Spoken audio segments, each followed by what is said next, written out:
भले ही सही था त्रेता में प्रतिशोध मेरे राम का।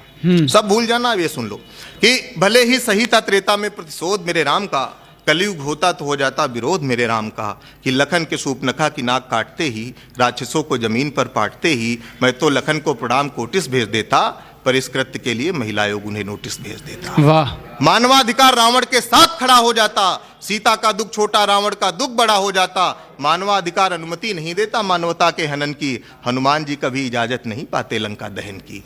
कि करोड़ों की संपत्ति के नुकसान का केस हनुमान जी पर तुरंत ठोक देता लंकेश। कि राम जी को देखकर मुसीबत में ब्याज के संग कुछ सूत मांग लेते, मामला कलयुग का होता तो नेता सबूत मांग लेते। बढ़िया है। कि राम सेतु बनाने की तब तक मिलती नहीं परमिशन, जब तक संबंधित विभाग को पहुंच नहीं जाता कमीशन। महिला सशक्तिकरण के नाम पर आई सरकार, राम की जानकी पर कुछ यूं करती उपकार। कि सीता जी के अपहरण का करके केस दर्ज, सरकार इस तरीके से करती अपना पूरा फर्ज। कि अगल बगल के सारे सीसीटीवी खंगाले जाएंगे, न्याय मिलने तक सारे सबूत संभाले जाएंगे। जांच चलती रहती कोर्ट की अगुवाई में, सीता जी की पूरी उम्र बीत जाती सुनवाई में। वाह वाह वाह वाह वाह वाह।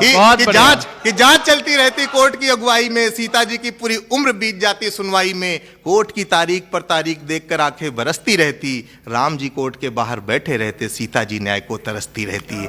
कि राम जी कोर्ट के बाहर बैठे रहते, सीता जी न्याय को तरसती रहती। और सीता जी को न्याय मिलने का मामला तब हो जाता विफल, श्रीमान जब रावण किसी पार्टी का जाता निकल। श्रीमान जब रावण किसी पार्टी का जाता निकल। बहुत बढ़िया। वाह वाह।